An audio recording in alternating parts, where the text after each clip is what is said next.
The Maori people of New Zealand have a long, long history, and at the heart of this is the Whakapapa, the genealogy of families, which begins in the shadowy past and reaches forward to the present. The Whakapapa lives not just in books, but also in the memory, and the names and the stories are chanted aloud like music. But in this story, the books are lost, and only one old, sick man holds the Whakapapa in his memory. It is time to call a favourite grandson home to help. The phone rang at work. It was Dad, ringing me in Wellington from Waitui, my whānau. "Can you take a week off work?" he asked. "But Dad," I answered, "if I take any more time off, my boss'll go crazy." "It's your Nani Tama," Dad said. "He wants you up here, son." "What for now?" I asked. "Here, you ask him," Dad said.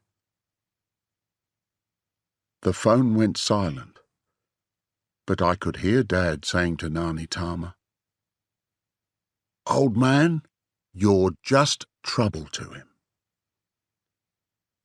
Then Nani Tama's voice called to me.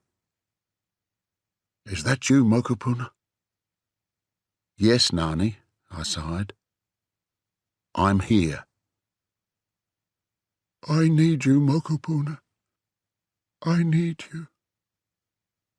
And when I heard his soft voice repeating those words, I knew I would have to go to him. "All right, Nani?" "I need you to help me. The work is almost finished now, Mokopuna. The Whakapapa is almost done. But I must go to Murapara to finish it. I want you as my driver, not the other fellas. Too fast for me, eh?" "Don't you worry, Nani. I'll come." I went in to see the boss. He took one look at my face and said, "Not again." "I'm sorry," I said. "My grandfather wants me. So I have to go. I just have to." For some time now, Nani Tama had been busy. After the Whakapapa, the genealogy of the village, was destroyed, he began to write it all down again. Before this, the Whakapapa had been in Nani Tama's old house. It was written in large books and kept in a special cupboard.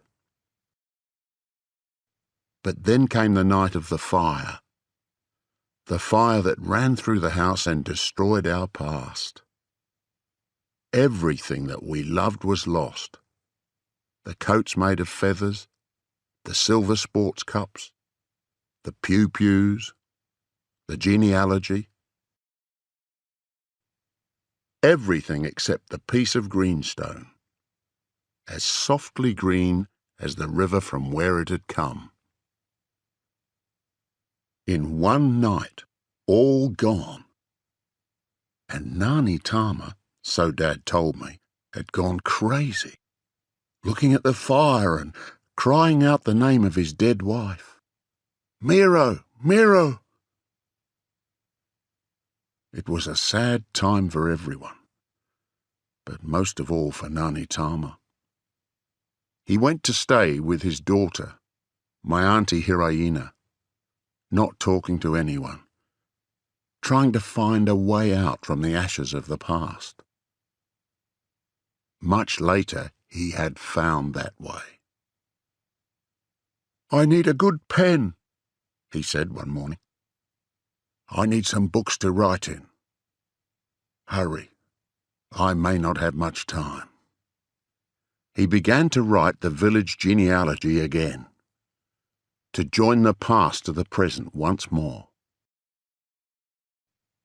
And the village went quiet and listened to his chanting as he sang the names of the ancestors. Along the lines of the genealogy, his voice travelled, searching back, always further back to the first canoes, back across the centuries, joining the past to the present.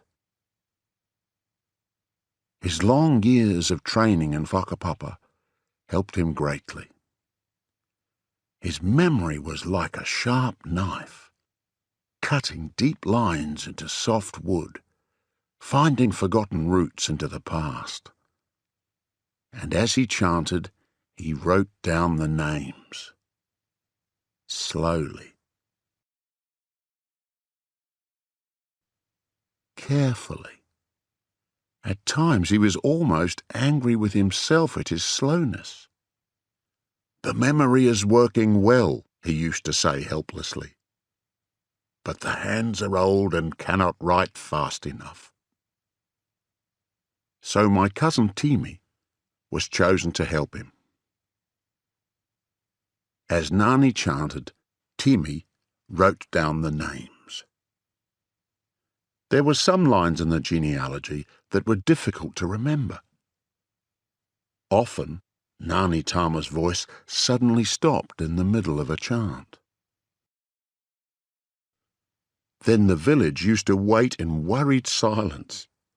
Wait until, at last, the next name burst out of Nani's mouth. Then the village used to sigh. "Ah, the old man. He remembers." It took Nani Tama almost a year to write as much as he remembered of the Whakapapa. During the next year, he checked his work, angry when he found a mistake or a line of missing names.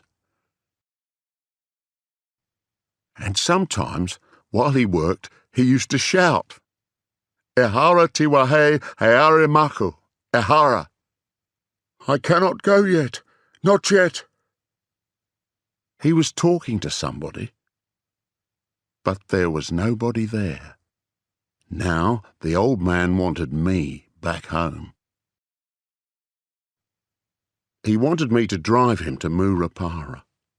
The gathering of the Whakapapa was almost done, but it needed one more thing to give our past back to us. "They don't want him to go," Dad told me. "Your Nani Tama, he's a sick man.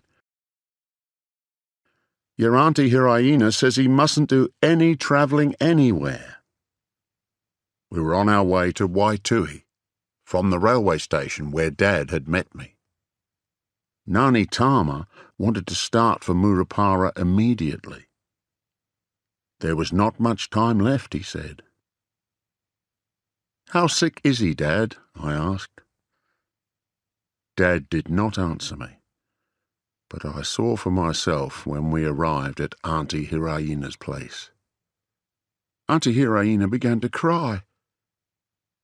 I sighed and touched Nani Tama's face.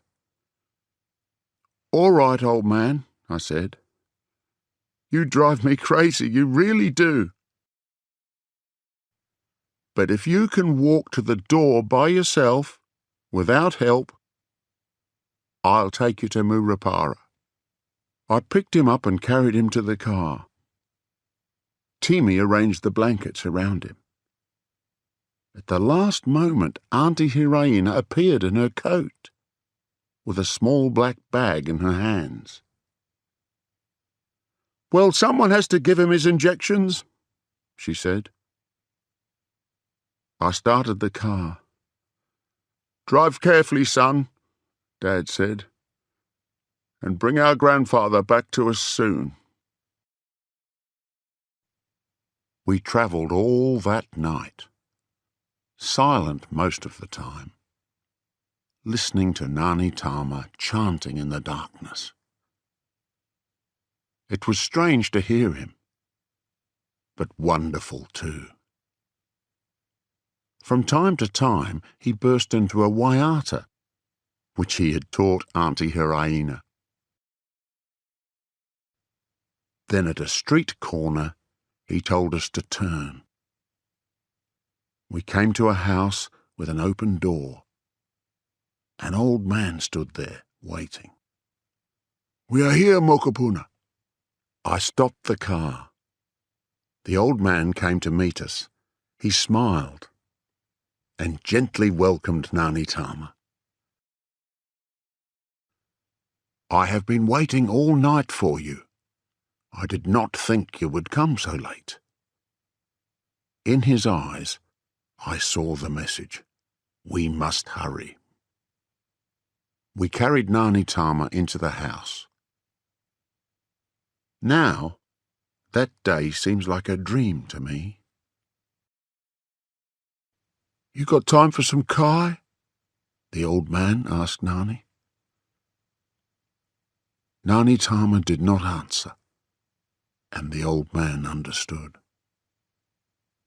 "Haere, friend," he whispered. Crying, they pressed noses to say goodbye, and Auntie Hyena phoned Waitui to say we were on our way home.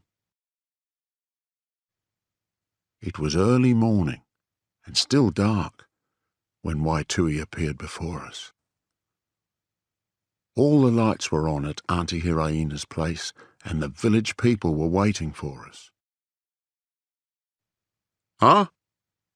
Ngāni Tama said to them. Many hands reached out to him. He was carried onto the veranda and made comfortable. Smiling, he lifted up the Whakapapa and offered it to the village. He smiled again, our Ngāni Tama. Then his smile became tired. "At last I may go now." And he closed his eyes. "No, Dad," Auntie Hyena cried. The sun burst across the hills.